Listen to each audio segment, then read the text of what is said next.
नमस्कार, बहुत स्वागत है आपका न्यूज 18 बिहार झारखंड में। आपके साथ मैं हूं सोनाली सिंह। बुलेटिन की शुरुआत करेंगे बड़ी खबर के साथ।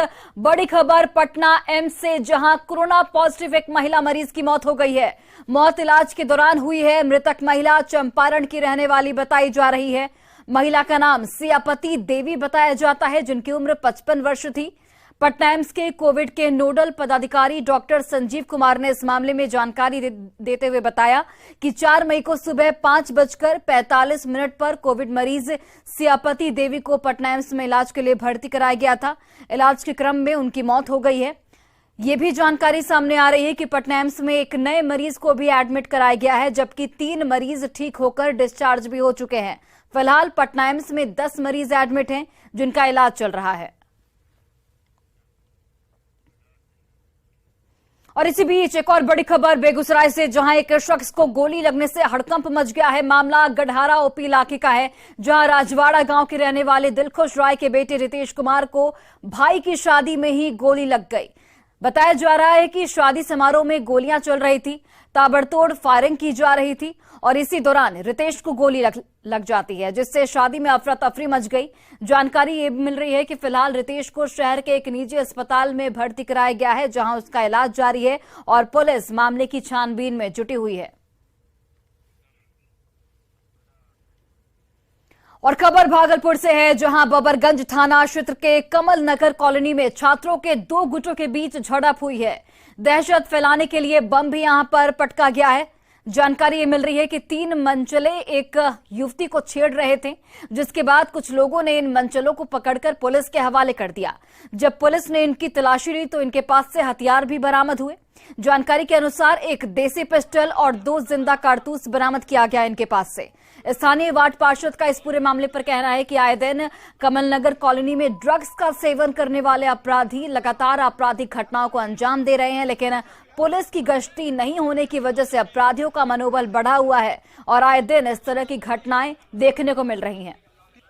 3 लोग पकड़ाए हैं, जिसमें एक के पास हथियार भी है। आपराधिक इतिहास इन लोग का जरूर रहा होगा, क्योंकि गाड़ी का नंबर प्लेट पे भी ये लोग स्टिकर चला के साट चुके हैं। पुलिस की कुछ ना कुछ गश्ती की कमी है, लेकिन पराया गश्ती हो रही है, लेकिन प्रॉपर वे में नहीं हो पा रही। और चलिए इसी बीच बड़ी खबर लातेहार से, जहां चंदवा में हाथियों का आतंक जारी है। मालहन पंचायत के ईंट भट्टे पर हाथियों ने हमला किया है। 3 लोगों को यहां पर हाथियों की ओर से मौत के घाट उतारा गया। मृतकों में पति, पत्नी और बेटी शामिल है। ईंट भट्टे में ये परिवार जो है वो मजदूरी का काम करता था।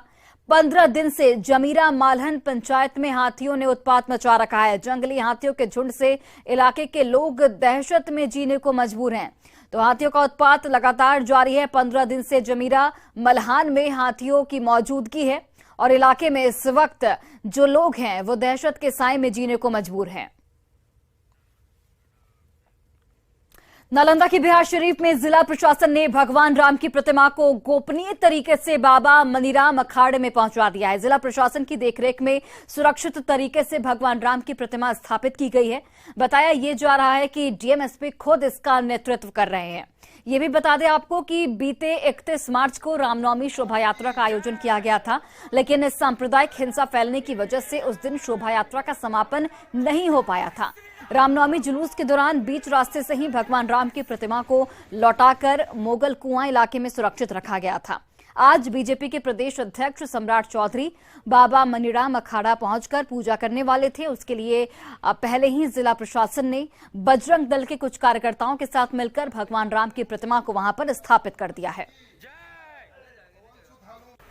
बजरंग दल शोभा यात्रा जो 31 मार्च को निकला था, किसी कारण बस शहर में तनाव होने के कारण स्थगित हो गया था। आज पुनः बजरंग दल के द्वारा बाबा मनीराम अखाड़ा तक की जो प्रतिमा रहती है बाबा भगवान श्री राम का, उनको पुनः उस स्थान से लेकर बाबा मनीराम अखाड़ा तक लाया गया और मंदिर में जो प्रतिमा रखने की परंपरा है उसको उस परंपरा का समापन किया गया। अभी हम पहुंचे नालंदा जिले के बिहार स्थित बाबा मनीराम अखाड़ा पर, जहां देख सकते हैं बाबा मनीराम अखाड़ा मंदिर परिसर है और यहां पर जो है आज भगवान राम की जो प्रतिमा थी उसे आज लाया गया है। खास करके गोपनीय तरीके से आज सुबह लाया गया है और खास करके देख सकते हैं किस तरह से जो है यहाँ पर सुरक्षा व्यवस्था जो है कड़ी कर दी गई है और यहाँ पर जो है कि जो पुलिस बल को तैनाती की गई है। सुबह से ही कई जगह जो है बैरिकेटिंग भी किया गया है। तो देख सकते हैं मंदिर परिसर है और यहाँ पर आज जो है भाजपा के प्रदेश अध्यक्ष सम्राट चौधरी यहाँ पहुँचने वाले हैं और भगवान राम की जो है पूजा करेंगे। तो उनके पूर्व जो है प्रतिमा जो 31 मार्च को हिंसा के दौरान जो है प्रतिमा बीच रास्ते में फंस गई थी, जिसे जो है सुरक्षित मुगल कुआं इलाके में रखा गया था और आज जिला प्रशासन के द्वारा जो है कि यहाँ पर सुरक्षित जो है कि यहाँ पर प्रतिमा को लाई गई है। और यहाँ पर देख सकते हैं ये वही प्रतिमा है जो वहाँ पर फंसी हुई थी और यहाँ पर जो है लाकर यहाँ पर खास करके जिला प्रशासन द्वारा जो है कि पूजा अर्चना की गया है। और यहाँ पर देख सकते हैं ये भगवान राम की जो प्रतिमा है यही जो है बीच रास्ते में फंस गई थी और इसे सुरक्षित जो है श्रद्धालुओं द्वारा अपने इलाके में रखा था। और आज जब सम्राट चौधरी यहाँ पहुँचने वाले थे तो यहाँ पर जो है कि पूरी मामला को नजाकता देखते हुए जिला प्रशासन एहतियातन तौर पर जो है आज सुबह ही आधे सुबह जो है प्रतिमा यहाँ लाकर जो है कि पूजा अर्चना कर जो है यहाँ पर सुरक्षित रखे हैं। इसके अलावा जब सम्राट चौधरी आज 12 बजे यहाँ पर पहुँचेंगे तो पूजा अर्चना करेंगे। उसके बाद क्या बताते हैं वो तो बाद में पता चलेगा, लेकिन जिस तरह से जो है कि सम्राट चौधरी के आगमन को देखते हुए जो है कि यहाँ पर सुरक्षा व्यवस्था काफ़ी कड़ी कर दी गई है। नालंदा से न्यूज़ 18 के लिए अभिषेक कुमार।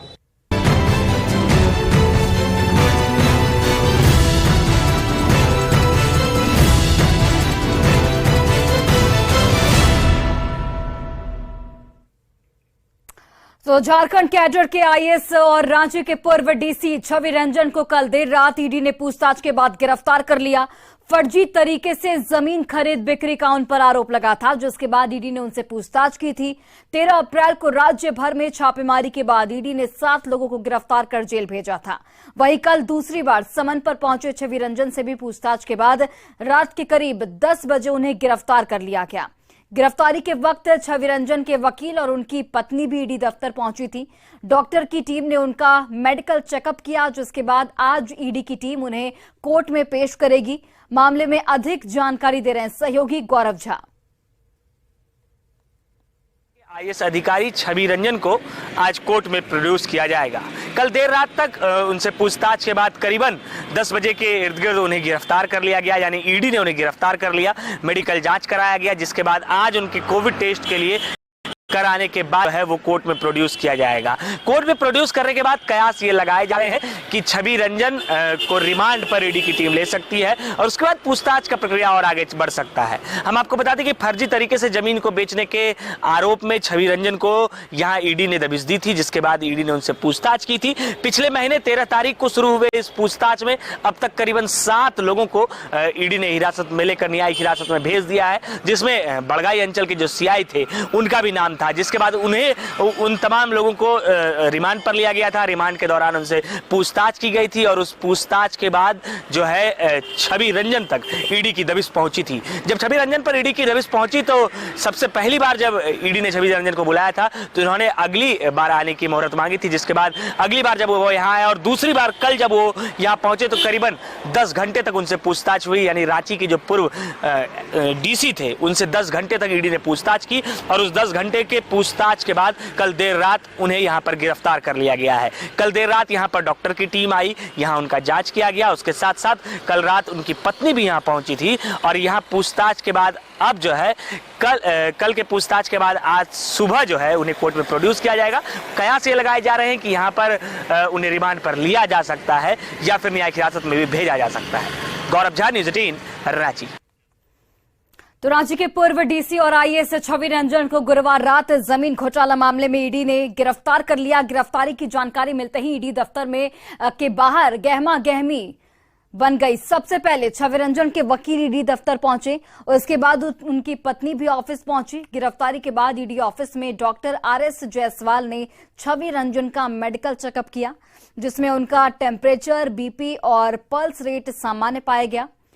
वहीं छवि रंजन की गिरफ्तारी की खबर फैलते ही हेहल अंचल से जुड़े जमीन के रैयत भी ईडी कार्यालय के बाहर पहुंचे और छवि रंजन की गिरफ्तारी पर अपनी खुशी जाहिर की।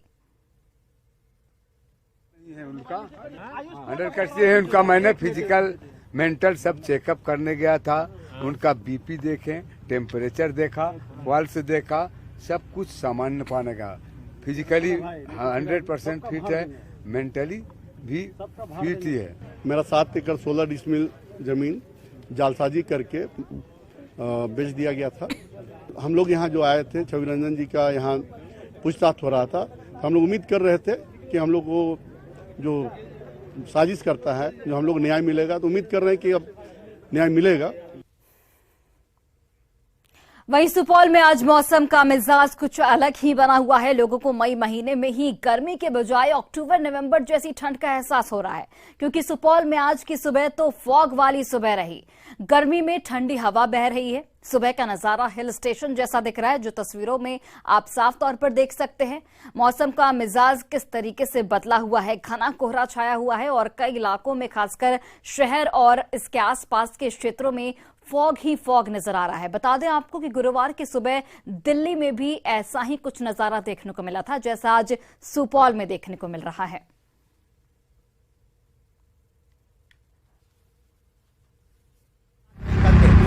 सनातनी हिंदू है, हिंदुत्व की बात करते हैं। बिहार तो ना का बात बा हो रहा, सब ठीक बानी।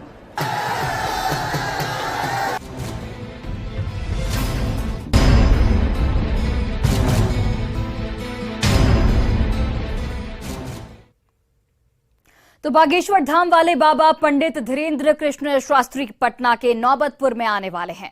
13 मई से नौबतपुर के तरेत पाली मठ के पास हनुमंत कथा आयोजित होने वाला है। यह हनुमंत कथा महाराज धीरेन्द्र शास्त्री सुनाएंगे, जिसे सुनने के लिए लगभग 3 लाख लोग पहुंचेंगे। इसके लिए पूरी तैयारियां जोरों पर हैं। खास बात यह है कि मुस्लिम समुदाय के लोग बाबा बागेश्वर के आगमन को लेकर पंडाल बना रहे हैं। आसपास के गांव में रहने वाले मुस्लिम समुदाय के लोग भी बाबा का आगमन से बेहद उत्साहित हैं और वे कार्यक्रम को सफल बनाने के लिए दिन रात मेहनत कर रहे हैं। जर्मन तकनीक का इस्तेमाल कर पंडाल बनाया जा रहा है, ताकि आंधी और तूफान आने पर भी पंडाल को थोड़ा सा भी नुकसान नहीं पहुंचे। तैयारियों का जायजा लिया सहयोगी अमरजीत शर्मा ने।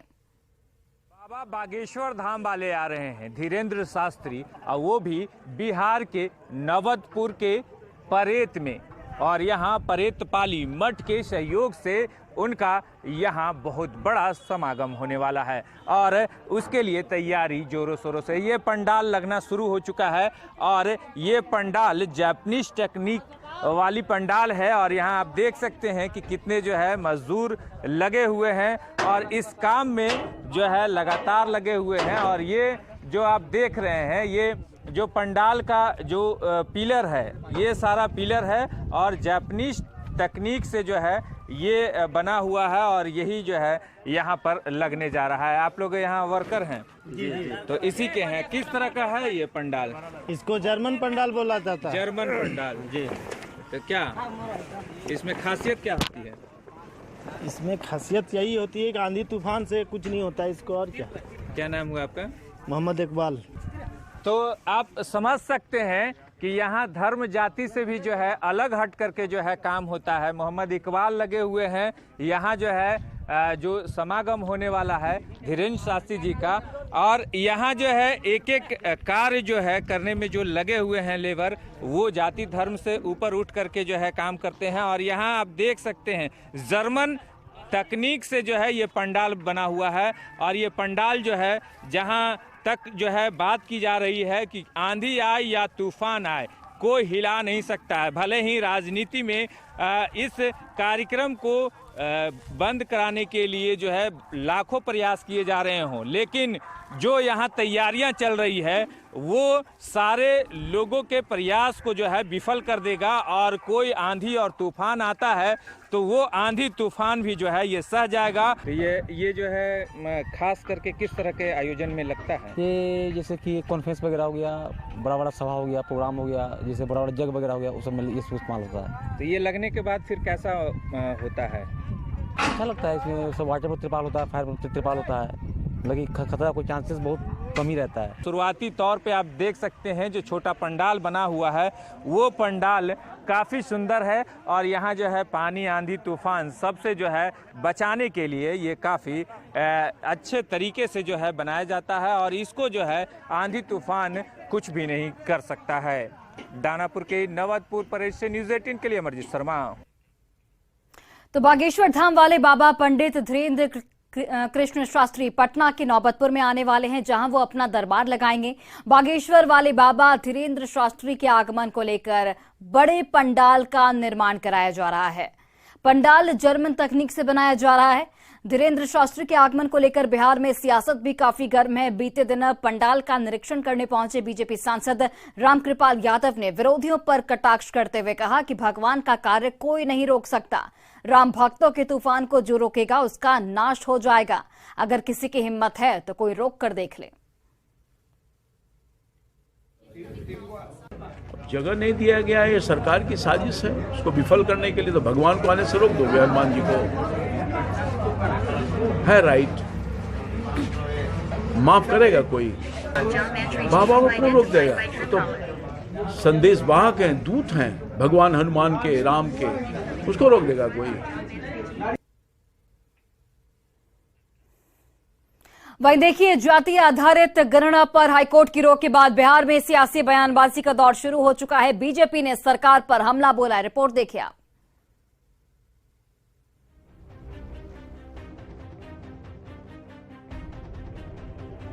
बिहार में जाति आधारित गणना पर बिहार सरकार को बड़ा झटका लगा है। पटना हाईकोर्ट ने कास्ट सेंसस पर तत्काल प्रभाव से अंतरिम रोक लगा दी है।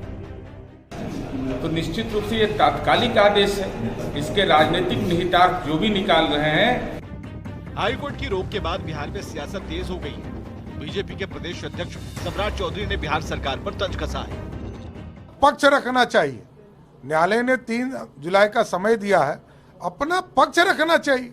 सही ढंग से पक्ष रखना चाहिए। कैसे स्टोर करेंगे?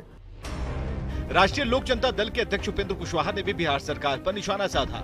उपेंद्र कुशवाहा ने कहा कि सरकार ने कोर्ट में ठीक ढंग से पक्ष नहीं रखा, लेकिन राज्य की सरकार के नॉन सीरियस होने का परिणाम है हाई कोर्ट का यह फैसला। बिहार सरकार पर कोर्ट में ठीक से पक्ष न रखने के बीजेपी के आरोपों पर डिप्टी सीएम तेजस्वी यादव ने निशाना साधा। तेजस्वी ने कहा कि बीजेपी तो आज खुशियां मना रही होगी। गरीब विरोधी, आरक्षण विरोधी हमेशा से भाजपा रही है। आज खुशी मना रही होगी, खुशियां मना रहे होंगे। वहीं आरजेडी सांसद मनोज झा ने हाईकोर्ट की रोक को दुर्भाग्यपूर्ण करार दिया। आज मुझे कहीं न कहीं एहसास हो रहा है कि सामाजिक न्याय के अवरोधक सिर्फ व्यक्ति नहीं होते हैं, कुछ दल नहीं होते हैं, बल्कि कई दफा संस्थाएं भी इस साइकिल में, इस चक्र में आ जाती हैं। कोर्ट तथ्यों के आधार पर फैसला सुनाता है। सवाल है कि क्या अब कोर्ट के फैसले पर भी सवाल उठाया जाएगा? न्यूज़ 18 के लिए पटना से आनंद अमितराज, रवि एस नारायण के साथ दिल्ली से अमितेश की रिपोर्ट। तो बिल्कुल, कास्ट सर्वे पर हाईकोर्ट के फैसले ने सियासत को बेहद गर्म कर दिया है। हम आपको कुछ नेताओं का बयान सुनाते हैं। सरकार की ओर से फैसले पर पुनर्विचार करने की मांग अदालत से की जा रही है, तो वहीं विपक्षी पार्टियों के नेता जाति के आधार पर किए जा रहे गणना में 100 कमी की बात कहकर नीतीश सरकार पर हमलावर हैं। सुनिए। सरकार की जवाबदेही थी कि कोर्ट में अपना पक्ष ठीक से रखकर बताए यह संवैधानिक मामला है, संविधान के विरुद्ध नहीं है। तो इनके लोग जो भी हो, इनकी तैयारी नहीं थी, जिसके चलते कोर्ट को यह कन्विंस करने में लोग सफल नहीं हो पाए। न्यायालय के जो है फैसला को हम सम्मान करते हैं, लेकिन यह निर्णय जो है ये इस निर्णय पर पुनः विचार करनी चाहिए। पूरा जो जाति आधारित गणना था, इसमें दोष और त्रुटि थी। चूंकि जो याचिकाकर्ता ने प्रश्न उठाए उसका जवाब राज्य सरकार नहीं दे पाई। नहीं, देखिए, बिहार सरकार की फिर एक बार भद पिट गई। मतलब नगर निकाय चुनाव में अति पिछड़ों के आरक्षण के मुद्दे पर भद पिटी, सरकार को बैकफुट पर जाना पड़ा और आज तक अति पिछड़ा आयोग की रिपोर्ट सार्वजनिक नहीं हुई। तो नीतीश कुमार का जो पिछड़ा विरोधी चेहरा वो फिर से एक बार बेनकाब हो गया। और चलिए रुकते हैं एक छोटे से ब्रेक के लिए। खबरों का सिलसिला लगातार जारी है।